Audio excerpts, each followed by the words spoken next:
What's going on, everybody? Hope you're doing well. This video here, we're going to highlight the deep desert. Last night in my stream, I had mentioned with Chapter 3 starting, I really didn't come out here that much. In fact, the only thing I came out here to do was get some footage for the Plastanium video I made. But I had mentioned that with the, Chapter 3 first week, kind of, getting the newness off, we might be heading back out to the deep desert this coming week. And in fact, I think it is a good idea to head out there. So I'm going to show you the reason why. When you go out to the deep desert, you want to take that far right entry point. That's going to bring us into sector A8. 8 is where we want to be. So we're going to get airborne here, and I'm going to show you on the map where we're going to be heading. There's two things out here that we're going to check. It's going to be foggy first time you come out here, so just keep going north on the map until you see D8. And there we are. Now we're going to run over to the right until it switches. There's D9. We want to head into this bottom corner of D8. So I'm going to set a waypoint, and we'll start heading that direction. I got a little spice bloom out here already. It's nice. But what we're looking for is one of the hidden caves. So we'll fast forward until we get to D8.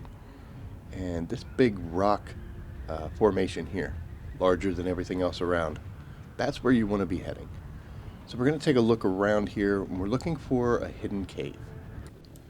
So normally these hidden caves aren't too hard to find. There's usually like a torch or a glow stick or some kind of a light right outside the door.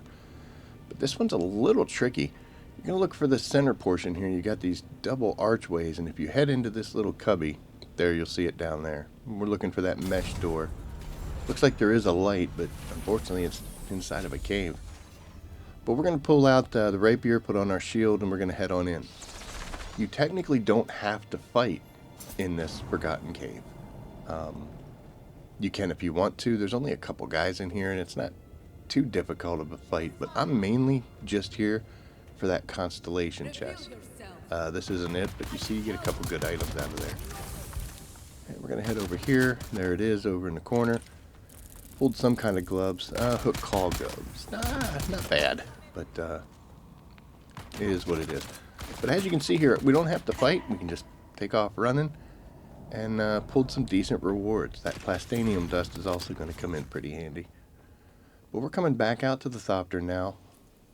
We're going to go, once you locate it, it'll show up on the map for you next time you come out here, which is pretty handy. But we're going to head north out of this. Guys, come on. We're going to head north out of this cave, and we're looking for sector E8. Now, keep in mind that E is also the PvP-PvE border, but we're going to stay on the PvE side, so you don't have to worry about getting jumped or anything. And in fact, it's this little rock cluster here. And we're looking for a testing station. You can always tell those by the big structure built into the wall here. You can pocket your Thopter if you want. I don't plan on being here too long, so I'm just going to leave mine there. This is one of the easier testing stations to run. Again, this is all PvE, so you don't have to worry about fighting other players. And this is called Mannequin Manor. The first room that we're going to head into usually has 3 guys. Could be a mix of melee and distance dudes. Very rare. I don't think I've ever seen a chain gunner or anybody else in here, so it's just those guys. I'm going to let this whole thing play so you get an idea of what I had to do and how long. We're going to pull out some sniping. Don't see anybody. Oh, there's a guy. Okay, there's 2. Looks like I got 2 melees at least. He's mad at me now. Still working on our rapier.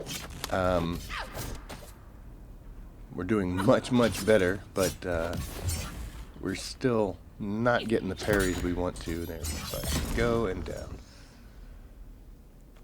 Some decent stuff. All right. Once we got one of them down, I saw somebody moving there in the back. We're going to switch. Let's see if I can find you.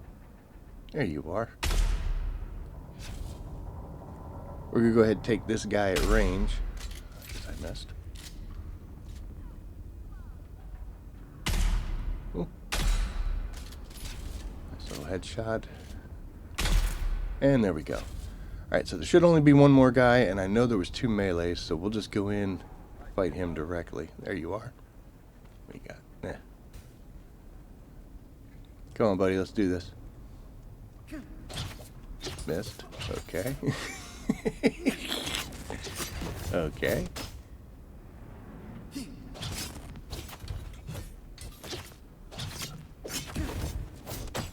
Oh, walked into that one.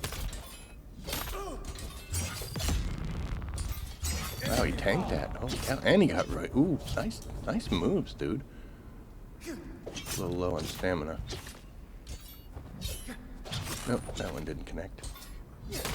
There we go. Sit down. We're getting better.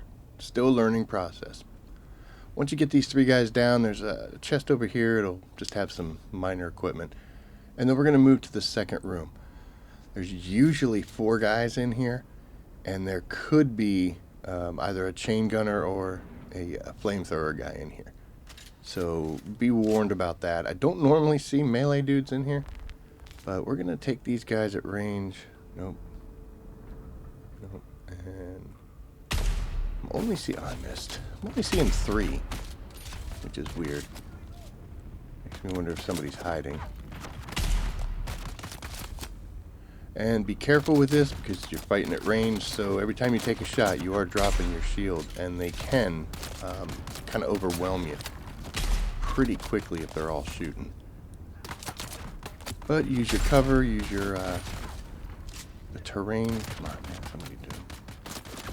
And once you get one of them hurt or pretty far down, I usually switch to melee, and we'll just come in pretty quick. Nope, you don't get up.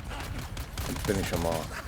When you get 2 guys shooting at you, that's dangerous, but one guy, he's going to be hard-pressed to break your shield. So as long as you can keep, damaging him, he's not going to get enough ammo or enough rounds off to break your shield by himself. Pick up some stuff. What do you got? Yeah, you always use gun parts. That door should be green. There's somebody left. Oh, there you are. Okay. Ooh, flamethrower. Alright. Missed.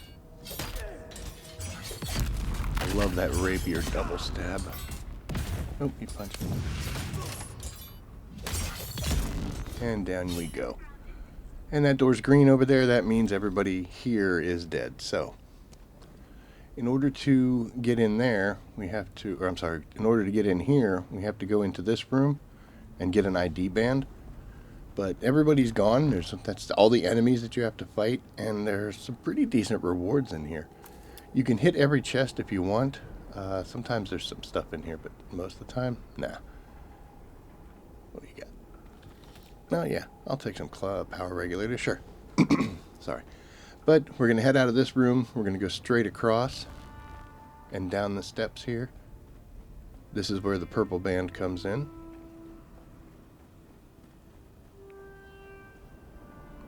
Now, some of this stuff, like, I'll take these.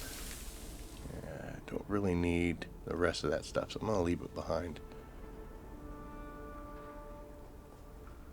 And now we're going to backtrack towards the entrance. So we're going to make a left here. And there's actually 2 reward rooms in this first section. The first one here will go on to the left. It's the minor room compared to the quality of the other one, but there's still some good stuff.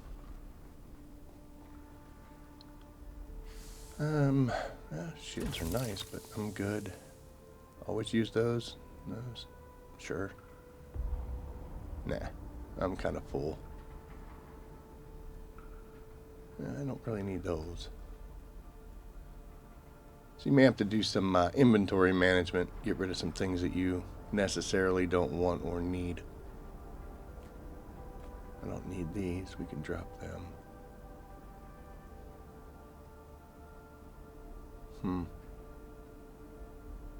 I'd like to keep those, but you know what? Let's not. Then we're going to head across the first room. And this is where the constellation chest is. So this is the real reward from this station here. And we got a helmet of some kind. What do we got? Oh, that's got a forge helmet. This is great. Highly sought after right now. And a bunch of that. Good.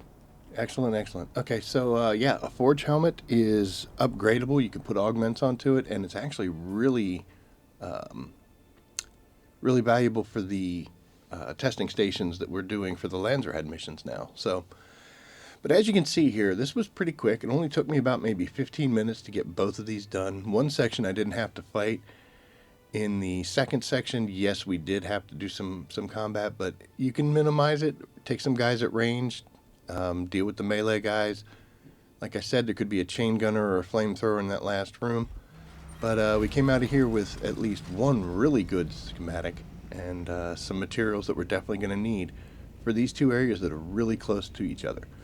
But we're just going to fly up now, head south, and back to Haggard Basin, and away we go. Now we got a spice bloom. It's medium spice if anybody wants it.